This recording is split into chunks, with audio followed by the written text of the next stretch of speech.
Welcome back to my channel. आज हम पढ़ेंगे इंस्ट्रक्शन साइकिल के बारे में।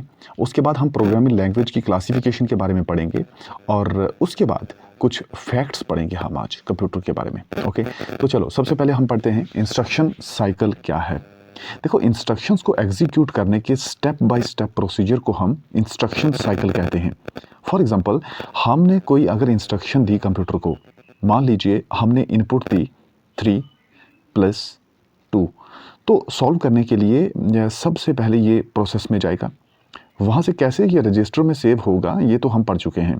सबसे पहले काम जो सीपीयू करता है ना, वो है इस इंस्ट्रक्शन या डेटा जो हमने दिया उसे फैच करना। जब रजिस्टर्स में डाटा फैच हो गया, फिर इसे डिकोड किया जाता है, यानी इंस्ट्रक्शंस को ब्रेक किया जाता है, जिससे ये हमें पता चल जाता है कि काम क्या करना है। फिर इसे एग्जीक्यूट किया जाता है, यानी कि 2 + 3 ये किया जाता है और फाइनल रिजल्ट हमारे पास आ जाता है।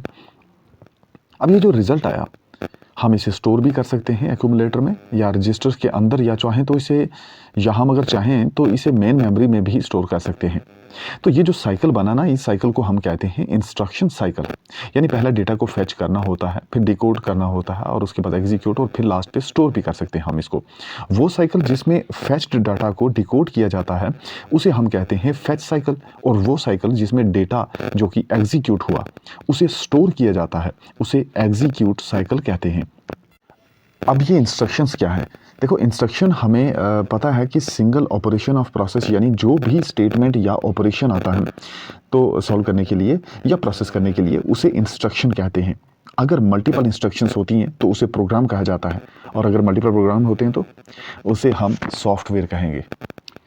अब ये जो इंस्ट्रक्शन है A + B, ये A और B जो हैं इन्हें हम ऑपरेंड्स कहते हैं। और अब यहाँ पर जो ऑपरेशन क्या है, यहाँ पे जैसे ऐड करना है, सो ये जो प्लस है ना, इसे हम कहते हैं ऑपरेटर या ऑप कोड भी इसको कहा जाता है।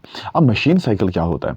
देखो, फैच्ड डाटा को रजिस्टर से लेना और फिर ALU यानी अर्थमेटिक लॉजिकल यूनिट जो है उसमें प्रोसेस करते हुए उसे स्टोर कर देना, इस साइकिल को मशीन साइकिल कहते हैं। अब नेक्स्ट टॉपिक है classification of the programming language. देखिए, सबसे पहले मशीन लेवल लैंग्वेज। देखो, हमने पढ़ा है कि जो लैंग्वेज कंप्यूटर समझता है वो बाइनरी लैंग्वेज होती है। प्रोग्राम को बाइनरी में लिखना ये मुश्किल होता है काफ़ी।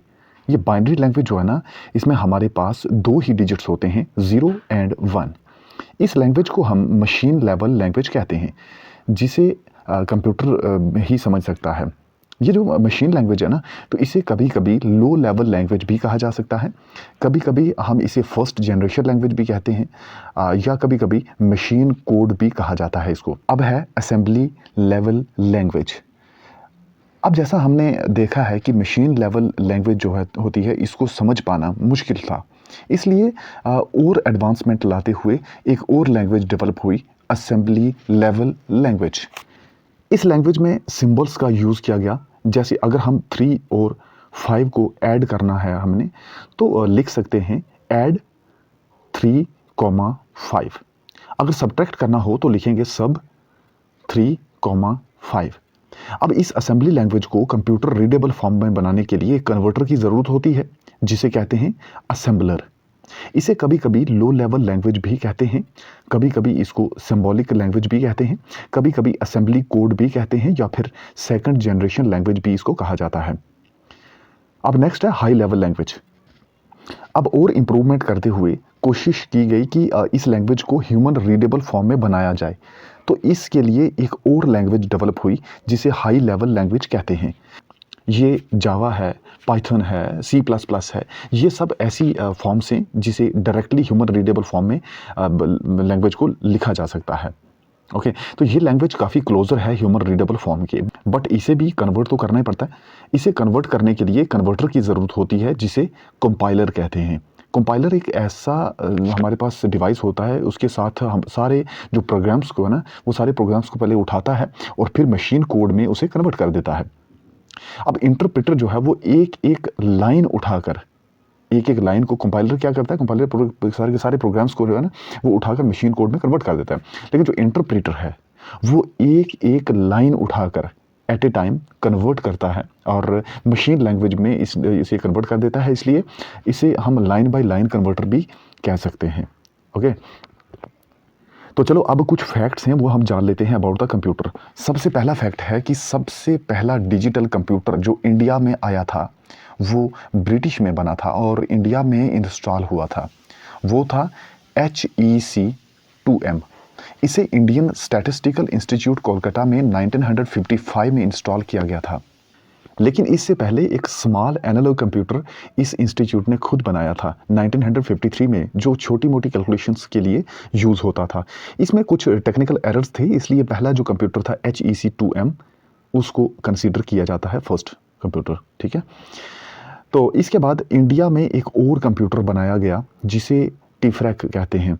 Okay, Tata institute of fundamental research automatic calculator, टिफ्रैक।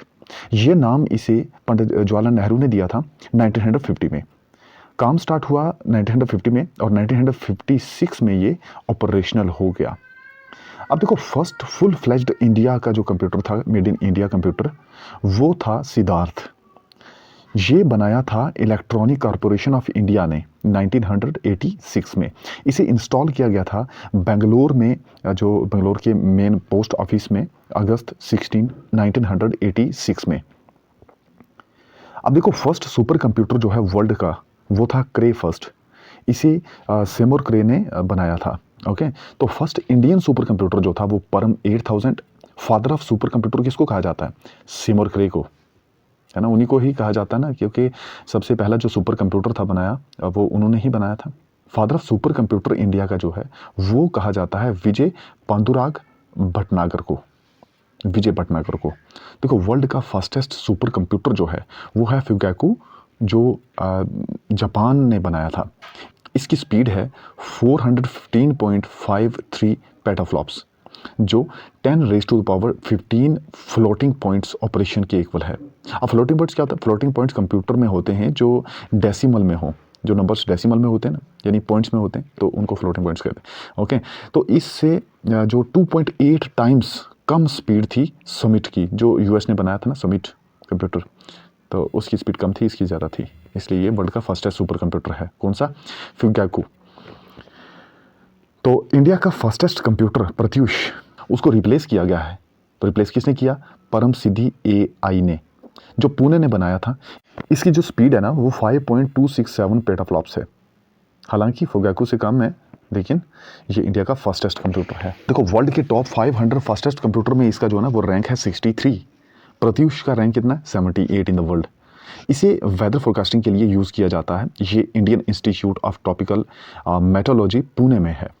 World का कंप्यूटर लिटरेसी डे कब मनाया जाता है, इसके बारे में थोड़ा सा जान लेते हैं। देखो, 2 दिसंबर को वर्ल्ड कंप्यूटर लिटरेसी डे मनाया जाता है। इंडिया की ही एक कंपनी ने स्टार्ट किया है, NIIT ने, national institute of information technology ने। 2020 का जो वर्ल्ड कंप्यूटर लिटरेसी डे का थीम क्या था? इसका थीम था literacy teaching and learning in the covid crisis and beyond. तो ये था क्लासिफिकेशन ऑफ कंप्यूटर लैंग्वेज के बारे में, और उसके साथ साथ कुछ फैक्ट्स मैंने आपको बता दिए। इंस्ट्रक्शन साइकिल के बारे में सबसे पहले हमने पढ़ा था। तो आज के लेक्चर में बस इतना ही। Okay, bye.